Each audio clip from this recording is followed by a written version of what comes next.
ಸಂಸತ್ನಲ್ಲಿ ಮೂರನೇ ದಿನ ಕೂಡ ನಡೆಯದ ಕಲಾಪ. ನೀಟ್ ಅಕ್ರಮ ಪ್ರತಿಭಟನೆಗೆ ಮೂರನೇ ದಿನ ಕೂಡ ಕಲಾಪ ಬಲಿಯಾಗಿರುತ್ತದೆ. ಆರಂಭ ಆಗ್ತಿರುವಂತೆ ಪ್ರತಿಪಕ್ಷದ ಗದ್ದಲ, ಕೋಲಾಹಲ. ಶಿಕ್ಷಣ ಸಚಿವ ಧರ್ಮೇಂದ್ರ ಪ್ರಧಾನ್ ರಾಜೀನಾಮೆ ನೀಡಲೇಬೇಕು ಅಂತ ವಿಪಕ್ಷಗಳು ಪಟ್ಟು ಹಿಡಿದು ಕೂತಿದೆ. ಧರ್ಮೇಂದ್ರ ಪ್ರಧಾನ್ ರಾಜೀನಾಮೆ ಬಳಿಕವೇ ಕಲಾಪ ನಡೆಯಲಿ. ಕಲಾಪದಲ್ಲಿ ಚರ್ಚೆಗೂ ಮುನ್ನವೇ ಪ್ರಧಾನ್ ರಾಜೀನಾಮೆ ಕೊಡಬೇಕು. ಪ್ರಧಾನ್ ರಾಜೀನಾಮೆ ಬಳಿಕವೇ ಸುಗಮ ಕಲಾಪಕ್ಕೆ ಒಂದು ಅವಕಾಶ ಕೊಡ್ತೇವೆ. ರಾಜ್ಯಸಭೆಯಲ್ಲಿ ಎಐಸಿಸಿ ಅಧ್ಯಕ್ಷ ಮಲ್ಲಿಕಾರ್ಜುನ ಖರ್ಗೆ ಅವರು ಪಟ್ಟು ಹಿಡಿದು ಕೂತಿದ್ದಾರೆ. ಸಂಸತ್ ಅಧಿವೇಶನದ ಮೂರನೇ ದಿನ ಕೂಡ ರಾಜಕೀಯ ಕಾವೇರ್ತಾ ಇದೆ. ಕೇಂದ್ರ ಶಿಕ್ಷಣ ಸಚಿವರಾಗಿರತಕ್ಕಂಥ ಧರ್ಮೇಂದ್ರ ಪ್ರಧಾನ್ ಅವರ ರಾಜೀನಾಮೆ ವಿಚಾರವೇ ಉಭಯ ಸದನಗಳಲ್ಲಿ ಪ್ರಮುಖ ಚರ್ಚೆಯ ವಿಷಯ ಆಗಿದೆ.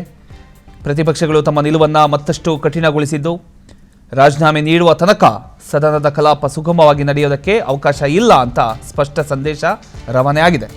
ನೀಟ್ ಪರೀಕ್ಷೆ ಹಾಗೂ ವಿದ್ಯಾರ್ಥಿಗಳ ಪ್ರತಿಭಟನೆಗೆ ಸಂಬಂಧಪಟ್ಟಂತ ವಿಚಾರವನ್ನ ಮುಂದಿಟ್ಟುಕೊಂಡು ಕಾಂಗ್ರೆಸ್ ಸೇರಿದಂತೆ ಇಂಡಿಯಾ ಮೈತ್ರಿಕೂಟದ ಪಕ್ಷಗಳು ಕೇಂದ್ರ ಶಿಕ್ಷಣ ಸಚಿವ ಧರ್ಮೇಂದ್ರ ಪ್ರಧಾನ್ ರಾಜೀನಾಮೆ ನೀಡಬೇಕು ಅಂತ ಒತ್ತಾಯ ಮಾಡ್ತಾ ಇದೆ. ಈ ಬೇಡಿಕೆಯನ್ನ ಸಂಸತ್ತಿನ ಒಳಗೂ ಹೊರಗೂ ಮುಂದುವರೆಸಿರತಕ್ಕಂಥ ಪ್ರತಿಪಕ್ಷಗಳು ಸರ್ಕಾರ ಮೊದಲು ರಾಜಕೀಯ ಹಾಗೂ ನೈತಿಕ ಹೊಣೆಗಾರಿಕೆಯನ್ನ ಸ್ವೀಕರಿಸಬೇಕು ಅಂತ ವಾದ ಮಾಡ್ತಾ ಇದೆ. ರಾಜ್ಯಸಭೆಯಲ್ಲಿ ಪ್ರತಿಪಕ್ಷ ನಾಯಕ ಹಾಗೂ ಎಐಸಿಸಿ ಅಧ್ಯಕ್ಷ ಮಲ್ಲಿಕಾರ್ಜುನ ಖರ್ಗೆ ಮಾತನಾಡಿದರು. ಧರ್ಮೇಂದ್ರ ಪ್ರಧಾನ್ ರಾಜೀನಾಮೆ ನೀಡಿದ ಬಳಿಕವೇ ಸದನದಲ್ಲಿ ಅರ್ಥಪೂರ್ಣ ಚರ್ಚೆಗೆ ಅವಕಾಶ ಸಿಗುತ್ತೆ. ಚರ್ಚೆ ನಡೆಸುವ ಮೊದಲು ಸರ್ಕಾರ ಈ ಬೇಡಿಕೆಗೆ ಸ್ಪಂದಿಸಬೇಕು ಅಂತ ಅವರು ಆಗ್ರಹಿಸಿದ್ದಾರೆ. ಮತ್ತೊಂದು ಕಡೆ ಕೇಂದ್ರ ಸರ್ಕಾರ ಕೂಡ ಸಂಸದೀಯ ನಿಯಮಗಳ ಪ್ರಕಾರ ನೀಟ್ ಸೇರಿದಂತೆ ವಿವಿಧ ವಿಷಯಗಳ ಕುರಿತು ಚರ್ಚೆಗೆ ಸಿದ್ಧ ಇದೆ ಅಂತ ಈಗಾಗಲೇ ಹೇಳಿದೆ. ಆದರೆ ರಾಜೀನಾಮೆಯ ಬೇಡಿಕೆಯನ್ನು ಸರ್ಕಾರ ಒಪ್ಕೊಳ್ಳುತ್ತಾ ಅನ್ನುವಂತಹ ಬಗ್ಗೆ ಯಾವುದೇ ಅಧಿಕೃತ ಸೂಚನೆ ಇಲ್ಲ. ಈ ಹಿನ್ನೆಲೆಯಲ್ಲಿ ಸರ್ಕಾರ ಹಾಗೂ ಪ್ರತಿಪಕ್ಷಗಳ ನಡುವಿನ ಒಂದು ಭಿನ್ನಾಭಿಪ್ರಾಯ ಮತ್ತೆ ಮುಂದುವರಿತಾ ಇದೆ. ಈಗ ಮಲ್ಲಿಕಾರ್ಜುನ ಖರ್ಗೆ ಅವರ ಹೇಳಿಕೆ ಪ್ರಕಾರ ಯಾವಾಗ ಧರ್ಮೇಂದ್ರ ಪ್ರಧಾನ್ ಅವರು ರಾಜೀನಾಮೆ ಕೊಡ್ತಾರೆ ಅದರ ಬಳಿಕ ಸುಗಮ ಕಲಾಪಕ್ಕೆ ಒಂದು ಅವಕಾಶ ನೀಡಲಾಗುತ್ತೆ. जब चर्चा होती है तो किसी नियम के तहत होना पड़ता है और इसका व्यवस्था बनाना पड़ता है.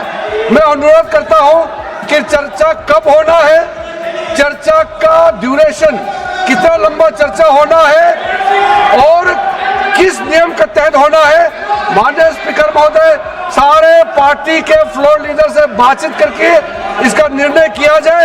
सरकार पूरी तरह से नीट पेपर लीक पे चर्चा करने के तैयार है और इस देश के युवाओं को भविष्य के लिए हम सब मिलकर के एक सार्थक चर्चा हो, ये सरकार चाहती है.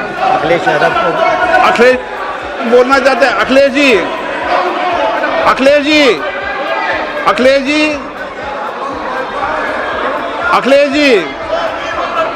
महोदय, अध्यक्ष महोदय, ये अध्यक्ष महोदय, ये अध्यक्ष महोदय, आपको नहीं बोलने दे रहे. अध्यक्ष महोदय, अखिलेश जी आपको नहीं बोलने दे रहे. ये मुद्दा कांग्रेस समाजवादी पार्टी बीजेपी का नहीं है. ये मुद्दा युवाओं और छात्र नौजवानों का है. आपने इनको बुलवा दिया क्या? समझौता कर लिया आपने क्या? आपने क्यों नहीं बोलने दिया हमें? आपको मैंने बोलने के लिए कहा. एक मिनट प्लीज. नहीं, आपने समझौता क्यों कर लिया फिर? हम लोग का बात भी अखिलेश जी नहीं, छात्र नौजवान क्या केवल अखिलेश जी एक मिनट नहीं. अध्यक्ष महोदय, ये अध्यक्ष महोदय, ये पक्ष ठीक नहीं है. अध्यक्ष मैंने ये युवा छात्र नौजवान हम सब के हैं, हम सब लड़ रहे हैं उनके लिए, हम सब लड़ रहे हैं उनके लिए. और जब छात्रों की नहीं सुनी जाएगी तो सड़कों पे आएंगे. और जो सरकार ने व्यवहार किया है, इस्तीफा तो क्या है? इस्तीफा तो जब चाहेंगे तब मंत्री ले लेंगे, सदन के बाद ले लेंगे. लेकिन सवाल ये जो छात्रों के साथ व्यवहार हुआ है, उनके हाथ तोड़े, सर तोड़ा, उनके कपड़े फाड़े, क्या बेटियों के कपड़े फाड़ेंगे आप? हम और अध्यक्ष महोदय, हम मजबूरी में गए हैं प्रधानमंत्री के आवास पर. अगर आप सुन लेते हैं यहाँ पर तो हम नहीं जाते. क्या प्रधानमंत्री स्टेटमेंट नहीं दे सकते हैं? युवाओं के लिए आप बाहर बोल सकते हैं, सदन में क्यों नहीं बोल सकते हैं आप? ಇದೀಗ ಬಂದ ಮಾಹಿತಿ ಪ್ರಕಾರ ರಾಜ್ಯಸಭೆ ಕಲಾಪ ಏನಿದೆ ಅದು ಕೂಡ ಮುಂದೂಡಲಾಗಿದೆ.